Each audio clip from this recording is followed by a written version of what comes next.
Bassanio Venice पहुंचता है। बात हो रही थी पार्ट फर्स्ट में हिंदी के इस भाग में द मर्चेंट ऑफ वेनिस के, जिसको विलियम शेक्सपियर ने रचित किया है, कि किस प्रकार से पोर्शिया,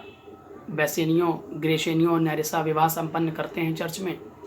किस प्रकार से बेसेनियो बेलमोंट से वेनिस के लिए निकलता है और वेनिस के लिए निकलने पर पोर्शिया और नेरिसा कैसे अपने महल वापस लौटते हैं। जब बात हो रही थी उस पार्ट फर्स्ट में कि ट्रायल सीन में क्या होता है,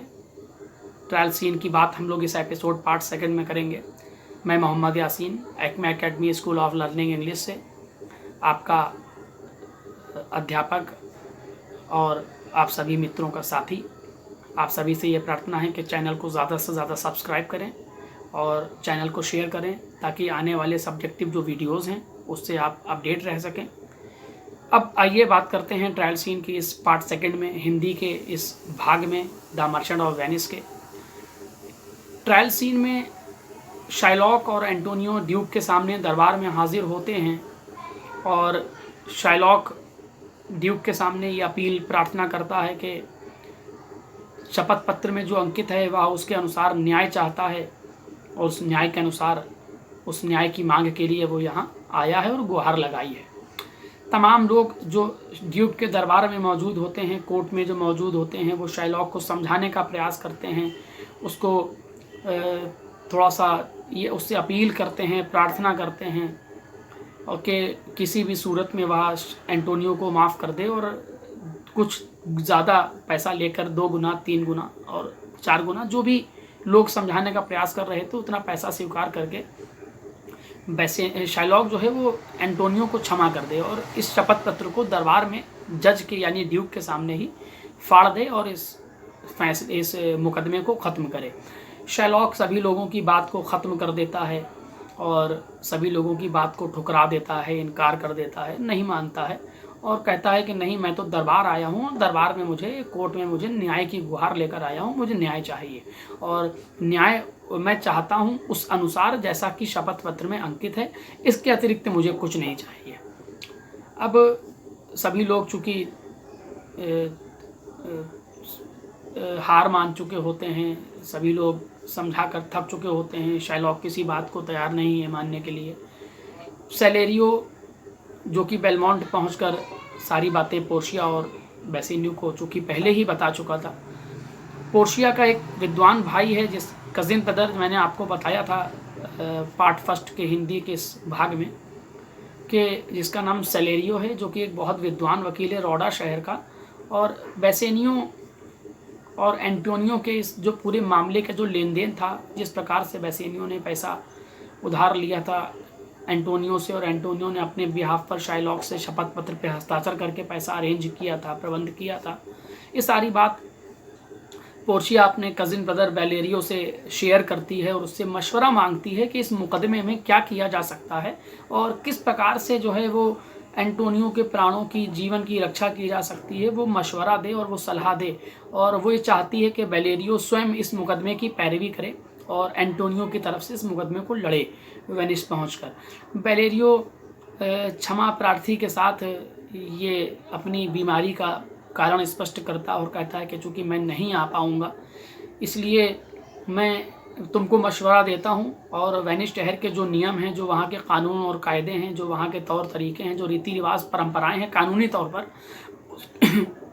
उसके अनुसार क्या क्या हो सकता है। और इस प्रकार से बेलेरियो की मदद से पोर्शिया उससे ये अपील करती है कि ठीक है, चूँकि वो नहीं आ सकता है तो ये चाहती है कि वो एक अच्छे वकील की यूनिफॉर्म और एक क्लर्क की यूनिफॉर्म उसको भेज दे और एक अपने लेटर हेड पर बेलेरियो की तरफ से ये अधिकार दे पोर्शिया को कि पोर्शिया इस मुकदमे की पैरवी कर सके वेनिस पहुंचकर। बेलेरियो ऐसा ही करता है, अपने लेटर हेड पर वो एक आदेश जारी कर देता है कि वैसे बेलेरियो की तरफ से पोर्शिया इस मुकदमे की पैरवी ड्यूक के सामने करेगी एंटोनियो के फेवर में, और वो यूनिफॉर्म भी उनको मुहैया करा देता है। और पोर्शिया का जो नौकर होता है बेल्थज़र ही बेलेरियो के पास पहुंचा था और इस प्रकार से पोर्शिया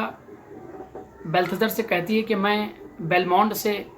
मार्ग के लिए निकलूंगी वेनिस के, और तुम मुझे लौटते में वेनिस के मार्ग में ही मिलना, ताकि हमारा समय ज़्यादा से ज़्यादा बच सके और मैं जल्द से जल्द वेनिस पहुंच चुकूँ। ऐसा ही होता है। और बेलमोंट और वेनिस के रास्ते में बेल्थेज़र पोर्शिया और नेरेसा से मिलता है और वो तमाम चीज़ें जो बेलेरियो की तरफ से प्रदान की जाती हैं, मुहैया कराई जाती हैं, पोर्शिया के हैंड ओवर कर देता है बेल्थेज़र, और बेलमोंट वापस आ जाता है। इससे पहले कि पोर्शिया जब अपने महल से वेनिस के लिए निकलती है तो वो जेसिका और लॉरेंजो को ये कहती है कि कोई भी इस बात की कि वो एब्सेंस है और इस बात की बात कहीं नहीं करेगा, क्योंकि वो जो है वो जा रही है कॉन्वेंट चर्च में प्रार्थना करने के लिए, और इस बात की बात कोई नहीं करेगा कि मैं कहाँ जा रही हूँ, कितने दिन कहाँ रहूँगी। कोई इस बात का जिक्र किसी से नहीं करेगा, यहाँ तक कि बेसेनियो ग्रेशियनियो से भी नहीं। सभी लोग इस बात का पोर्शिया से वादा कर लेते हैं। बेलमोंट से जब वो वेनिस के लिए रास्ते में होती है, बेल्थेज़र को भी वो यही समझाती है और इस प्रकार से पोर्शिया वेनिस पहुंचती है, एक वकील का भेष धारण करके, और नेरेसा उसके क्लर्क का भेष धारण करके पहुंचती है वेनिस शहर। अगले दिन ट्रायल सीन यानी कोर्ट की कार्रवाई शुरू की जाती है और पोर्शिया दरबार में हाजिर है। ड्यूक को वो पत्र देती है बेलेरियो की तरफ से कि वो इस मुकदमे की पैरवी करेगी। ड्यूक पोर्शिया को आदेश करते हैं कि मुकदमे की कार्रवाई शुरू की जाए पोर्शिया की तरफ से। पोर्शिया तमाम अपील करती है, शाइलॉक को समझाती है, शाइलॉक को प्रयास करती है कि किसी भी प्रकार से उसके माइंड को डाइवर्ट किया जाए, और शाइलॉक इस बात के लिए राज़ी हो कि वो कुछ पैसा लेकर एंटोनियो को माफ़ करने को तैयार है और इस मुकदमे को समाप्त करने को तैयार है। लेकिन पोर्शिया की किसी भी बात का और किसी भी अन्य व्यक्ति की बात का शाइलॉक पर कोई असर नहीं होता है। वो केवल न्याय की मांग करता है और न्याय होगा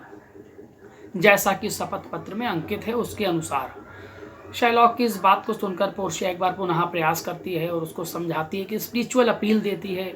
इस स्पिरिचुअल अपील में वो उसको समझाने का प्रयास करती है कि मर्सी, दया जो है वो ईश्वरीय गुण है, ये डबल ब्लेसिंग है, ये सभी लोगों को प्राप्त नहीं होता है, ये ज़बरदस्ती प्राप्त नहीं किया जा सकता है, ये दोनों के लिए दोहरा वरदान होता है। जो व्यक्ति दया करता है उसके लिए भी, जिस पर दया की जाती है उसके लिए भी। इस प्रकार की तमाम बातें। वो व्यक्ति राजाओं से कहीं ज़्यादा श्रेष्ठ होता है जो दयावान होता है, जो लोगों पर दया करता है। वो व्यक्ति हमेशा के लिए अमर हो जाता है और संसार को जाने के बाद भी उस व्यक्ति को हमेशा याद किया जाता है। इन तमाम बातों का भी कोई असर शाइलॉक के ऊपर फ़िलहाल नहीं होता है और शाइलॉक केवल एक ही बात करता है कि उसे तो केवल न्याय चाहिए। तो पोर्शिया अंत में एंटोनियो से पूछती है कि क्या एंटोनियो शपथ पत्र के अनुसार तैयार है अपने जिस्म के उस हिस्से को शाइलॉक के चाकू से कटने के लिए या कटवाने के लिए। एंटोनियो सर हाँ में हिला देता है। तभी पोर्शिया शाइलॉक से पूछती है क्या वह तैयार है। शाइलॉक भी बड़ी प्रसन्नता के साथ उत्तर देता है कि हाँ वह भी तैयार है। और इन तमाम बातों का असर ये होता है कि तभी पोर्शिया शाइलॉक से ये कहती है कि ठीक है, लेकिन मैं तब भी ये चाहती हूँ कि बेसेनियो वो शाइलॉक जो है वो एंटोनियो के शरीर से मांस काटने से पहले एक सर्जन को कॉल कर ले, ताकि सर्जन जो है वो तुरंत ही एंटोनियो के घाव पर मरहम लगाकर उसका इलाज कर दे, ताकि एंटोनियो के प्राणों को बचाया जा सके। तो शाइलॉक कहता है कि चूंकि सर्जन को बुलाने की बात और घाव और मरहम पट्टी करने की बात जो है वो शपथ पत्र में अंकित नहीं है। तो पोर्शिया यहीं से इस पूरे मुकदमे को पलट देती है, कहती है ठीक है, चूँकि इस सर्जन को बुलाने की बात जो है वो अंकित नहीं है, इसलिए मैं ये चाहती हूँ कि आप शाइलॉक जो हैं वो एंटोनियो के शरीर से मांस काट सकते हैं, उनको अधिकार है मांस को काट लेने का, लेकिन एंटोनियो के शरीर से एक भी बूंद खून नहीं बहना चाहिए, क्योंकि यदि खून बहता है तो खून ना बहने की बात भी जो है वो खून बहने की बात भी शपथ पत्र में अंकित नहीं है। अब इस प्रकार से शाइलॉक थोड़ा सा अपनी ही बात में फंस जाता है, उलझ जाता है, और इसके पश्चात पोर्शिया जो है वो ड्यूक के सामने वेनिस शहर के जो नियम हैं वो खोल कर रख देती है कि चूंकि शाइलॉक एक यहूदी है और वो एंटोनियो से बदला लेना चाहता है, इसलिए वो क्रिश्चियन के अगेंस्ट विरुद्ध उसने एक षड्यंत्र पूरा रचा है और वो एक क्रिश्चियन को जान से मारने का प्रयास कर रहा है। और वेनिस शहर के नियमों के अनुसार जो व्यक्ति क्रिश्चियन को मारने का प्रयास करे उसकी जो संपूर्ण संपत्ति है वो आधी संपत्ति तो वेनिस शहर के नियमों के अनुसार उस व्यक्ति को प्रदान की जाएगी जिस व्यक्ति के खिलाफ षड्यंत्र किया गया है, और आधी संपत्ति उस शहर को प्राप्त होगी जिस शहर का वो निवासी है। शाइलॉक इस बात को सुनकर हतप्रद रह जाता है, क्योंकि शायद वो वेनिस शहर के नियमों से पहले अनभिज्ञ था, अपरिचित था। यदि पता होता तो इतना बड़ा षड्यंत्र शायद वो प्लान नहीं करता। और अब शाइलॉक जो है बेसेनियो ऑफर करता है शाइलॉक को कि अभी भी तुम्हारे पास मौका है और तुम जो है वो 3 गुना पैसा स्वीकार करके इस मुकदमे को यहीं समाप्त कर सकते हो, और चाहो तो अभी इस मुकदमे को, इसके जो शपथ पत्र है उसको यहाँ जज के सामने तुम फाड़ के फेंक सकते हो। लेकिन पोर्शिया तभी बेसेनियो की इस बात को मध्य में ही काट देती है और उससे कहती है नहीं, चूंकि शाइलॉक तो पैसा लेने से इनकार कर चुका है, वह तो न्याय की गुहार लेकर आया, उसे पैसा स्वीकार ही नहीं है। तभी बेसेनियो के द्वारा जो शाइलॉक का प्रिंसिपल अमाउंट होता है, जो 3000 डुकैट्स उसने एंटोनियो को उधार दिए थे, उसको वापस करने की मांग करता है कि कम से कम शाइलॉक को उतना पैसा वापस दे दिया जाए, इस मुकदमे को समाप्त किया जाए। तो पोर्शिया कहती है नहीं, क्योंकि शाइलॉक ने तो पैसा लेने से इनकार ही कर दिया, वो तो न्याय की गुहार लेकर आया, और चूंकि वेनिस शहर के जो नियम है वो तो ड्यूक के सामने स्पष्ट हैं। अब ड्यूक पर निर्भर करता है कि ड्यूक क्या फैसला देते हैं। ड्यूक और पोर्शिया और बेसेनियो के बीच में जो भी बातचीत और विचार विमर्श चल रहा था, उस बातचीत और विचार विमर्श के मध्य में ही एंटोनियो अपनी बात बीच में रखता है और कहता है कि वो ये चाहता है कि यदि शाइलॉक अपनी जो संपत्ति एंटोनियो को मिलनी है वो संपत्ति एंटोनियो नहीं लेना चाहता है, लेकिन वो ये चाहता है कि शाइलॉक उस संपत्ति को अपनी पुत्री जेसिका और अपनी दामाद लॉरेंजो के नाम कर दे। यदि शाइलॉक इस बात के लिए राज़ी होता है तो शाइलॉक की जो बाकी ज़िंदगी, जो जीवन है, वो ड्यूक की निर्भरता पर और उनके दयालुता पर निर्भर करता है कि वो क्या करना चाहेंगे, क्या फैसला देना चाहेंगे। लेकिन फिर भी शाइलॉक जीवन की उम्मीद कर सकता है ड्यूक के सामने, यदि वो ऐसा करने के लिए राज़ी होता है। तो बहुत कुछ सोच समझने के बाद, चूँकि शाइलॉक अपने षड्यंत्र में फंस चुका होता है, मुकदमा हार जाता है, आखिरी में राज़ी हो जाता है कि ठीक है, वो अपनी आधी संपत्ति अपनी बेटी और लॉरेंजो, जेसिका और लॉरेंजो को देने को तैयार है, और बाकी आधी प्रॉपर्टी स्टेट गवर्नमेंट को मिलेगी। बाकी उसका जीवन जो है वो ड्यूक की दयालुता पर निर्भर करेगा। शाइलॉक वहीं बीमारी का बहाना बनाता है और परेशान होने का नाटक करता है, और इस प्रकार से शाइलॉक ड्यूक से ये परमिशन आग्रह करता है कि उसे आज्ञा दी जाए। वो अपने घर वापस जाना चाहता है, उसकी कुछ तबीयत बिगड़ रही है, और तमाम पेपर उसको उसके घर पर उपलब्ध करा दिए जाएं, और उन पेपर्स पे वो साइन कर देगा। और इस प्रकार से शाइलॉक अपने घर पहुंच जाता है। नेरिसा पीछे से शाइलॉक के घर पहुंचती है डॉक्यूमेंट्स को साइन कराने के लिए, और तभी बेसेनियो पोर्शिया को पीछे से आवाज़ देता है कि वो ये चाहता है कि 3000 डुकैट्स से पोर्शिया फीस अमाउंट के रूप में, फ़ी चार्जेस के रूप में, एक गिफ्ट अमाउंट के रूप में स्वीकार कर ले, रिमेम्बरेंस के तौर पे, याददाश्त के तौर पे, क्योंकि उसने बहुत बड़ा उपकार किया है एंटोनियो और बेसेनियो पर, उसके जीवन को बचाकर। पोर्शिया किसी भी प्रकार का उपहार लेने से इनकार कर देती है। वो कहती नहीं, मुझे कुछ नहीं चाहिए। बहुत आग्रह करने पर बेसेनियो के पोर्शिया इस बात के लिए राज़ी होती है कि यदि बेसेनियो उसे कुछ उपहार स्वरूप देना ही चाहता है तो पोर्शिया जो है वो बेसेनियो जो अपने हाथ में अंगूठी पहने हुए है और एंटोनियो के ग्लव्स, इन 2 चीज़ों की डिमांड करती है। एंटोनियो अपने ग्लव्स तो तुरंत ही पोर्शिया को हैंड ओवर कर देता है, लेकिन बेसेनियो उस अंगूठी को देने से इनकार करता है, और वो उसको समझाने का प्रयास करता है कि वो अंगूठी उसकी पत्नी ने उसको उपहार स्वरूप दी है, ये अंगूठी उसके लिए बहुत कीमती है और वो इस अंगूठी को उसको नहीं दे सकता है। पोर्शिया उसको समझाती है कि तुम तो बिल्कुल उस प्रकार का व्यवहार कर रहे हो जैसे कि पहले एक भिखारी को ये बताया जाए कि भीख कैसे मांगी जाती है, और बाद में उस भिखारी के साथ किस प्रकार से व्यवहार किया जाए कि तुम भीख मांग रहे हो। तुम तो बिल्कुल उस तरीके का व्यवहार कर रहे हो। बेसेनियो और एंटोनियो पोर्शिया की इस बात को सुनकर थोड़ा सा शर्मिंदा होते हैं अपनी इस हरकत पर। तभी बेसेनियो, पोर्शिया वहाँ से आगे बढ़ जाती है। बेसेनियो को एंटोनियो समझाने का प्रयास करता है कि अंगूठी जो है वो एक फ़ी चार्जेस के रूप में, उपहार के रूप में तुम पोर्शिया को दे दो, क्योंकि तुम ही ने उसको रोका था और वो तो जा रही थी और उसने किसी भी चीज़ की कोई मांग नहीं की थी। अब क्योंकि तुमने उसको रोका था, इसलिए तुम्हारा कर्तव्य है कि जो उसने डिमांड की है तुम वो पैसा उसको दो, या वो चीज़ उसको उपहार स्वरूप दो। बड़ी मुश्किल से बेसेनियो उस अंगूठी को देने को तैयार होता है, और वो अंगूठी उतार कर बेसेनियो को थमाता है और उससे कहता है जाओ जाकर पोर्शिया को दे दो। पोर्शिया के पीछे पीछे बेसेनियो भागता है और जाकर पोर्शिया को उस अंगूठी को देता है। तो पोर्शिया उस अंगूठी को स्वीकार कर लेती है। उसके पश्चात ग्रेशेनियो जो अपने हाथ में अंगूठी पहने हुए था, नेरिसा जो कि पोर्शिया की क्लर्क बनकर यहाँ मौजूद थी दरबार में ड्यूक के, वो ग्रेशेनियो से इस बात की डिमांड करती है कि मैं चाहती हूँ कि मुझे भी ये अंगूठी तुम्हारे द्वारा प्रदान की जाए उपहार स्वरूप। तो